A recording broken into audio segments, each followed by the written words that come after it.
IPS officer कैसे बने। दोस्तों, अगर आप एक आईपीएस ऑफिसर बनना चाहते हैं लेकिन पता नहीं आईपीएस ऑफिसर बनने का पूरा प्रोसेस क्या होता है, तो दोस्तों आप इस वीडियो को एक बार पूरा देखिए। इस वीडियो में हम जानेंगे आईपीएस ऑफिसर बनने के लिए आपकी मिनिमम क्वालिफिकेशन कितनी होनी चाहिए, आईपीएस बनने के लिए आपको कौन सा एग्जाम देना पड़ेगा, आईपीएस बनने के लिए आपकी कितनी हाइट होनी चाहिए, आईपीएस बनने के लिए आपकी कितनी चेस्ट होनी चाहिए, और लास्ट में हम जानेंगे जब आप आईपीएस ऑफिसर बन जाते हैं तो आपको कितनी सैलरी मिलेगी। सो बिना किसी देरी के आइए वीडियो को शुरू करते हैं। Number 1, qualification.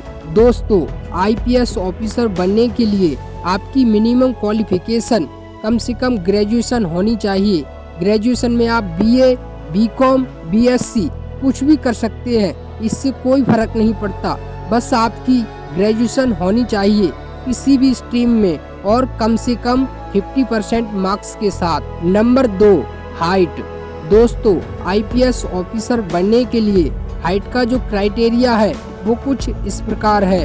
दोस्तों, जनरल कैटेगरी के पुरुष कैंडिडेट की हाइट कम से कम 165 सेंटीमीटर और महिला कैंडिडेट की हाइट 150 सेंटीमीटर होनी चाहिए। और अगर हम एससी, एसटी और ओबीसी कैंडिडेट की बात करें तो उसके लिए पुरुष कैंडिडेट की हाइट कम से कम 160 सेंटीमीटर और महिला कैंडिडेट की हाइट 145 सेंटीमीटर होनी चाहिए।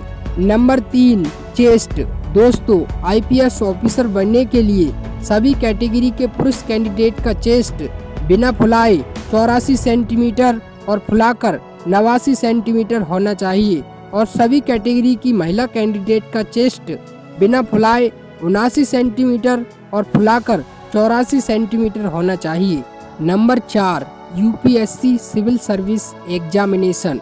दोस्तों, जब आप अपनी ग्रेजुएशन पूरी कर लेते हैं तो आपको यूपीएससी का सिविल सर्विस एग्जाम देना होता है, जो 3 चरणों में पूर्ण होता है। नंबर 1, प्रारंभिक परीक्षा। नंबर 2, मुख्य परीक्षा।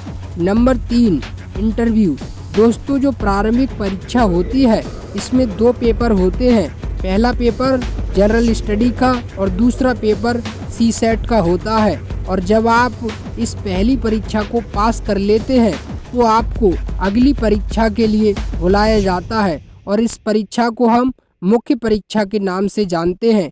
और जब आप इस मुख्य परीक्षा को भी पास कर लेते हैं तो आपको आईपीएस के इंटरव्यू के लिए बुलाया जाता है। और जब आप इंटरव्यू को भी क्लियर कर लेते हैं तो आपको कुछ सप्ताह की ट्रेनिंग के लिए लवासना भेजा जाता है, जो कि मसूरी उत्तराखंड में है। और इस ट्रेनिंग के बाद आपको 1 साल की ट्रेनिंग के लिए सरदार वल्लभ भाई पटेल एकेडमी हैदराबाद भेजा जाता है। और इस ट्रेनिंग के बाद आप एक प्रॉपर आईपीएस ऑफिसर बन जाते हैं। और अब बात करते हैं कि जब आप आईपीएस ऑफिसर बन जाते हैं तो आपको कितनी सैलरी मिलेगी। तो देखो, शुरुआती समय में सभी आईपीएस ऑफिसर की सैलरी 56,100 रुपये से शुरू होती है, और जैसे जैसे एक आईपीएस ऑफिसर की सर्विस पुरानी होती जाती है वैसे वैसे उसकी सैलरी भी बढ़ती जाती है। और जब एक आईपीएस ऑफिसर रिटायर होने के समय में होता है तो उसकी सैलरी करीब 2,50,000 तक पहुंच जाती है। तो दोस्तों, मुझे उम्मीद है कि आपको इस वीडियो से आईपीएस ऑफिसर बनने के बारे में पूरी जानकारी मिल गई ही होगी। और अगर अभी भी आपको कोई भी किसी प्रकार का डाउट है तो आप कमेंट बॉक्स में बता सकते हैं। लेकिन अगर आपको यह वीडियो पसंद आई है तो इस वीडियो को लाइक करके अपने दोस्तों के साथ शेयर करें, और अगर आप इस चैनल पर नए हैं तो चैनल को सब्सक्राइब करें।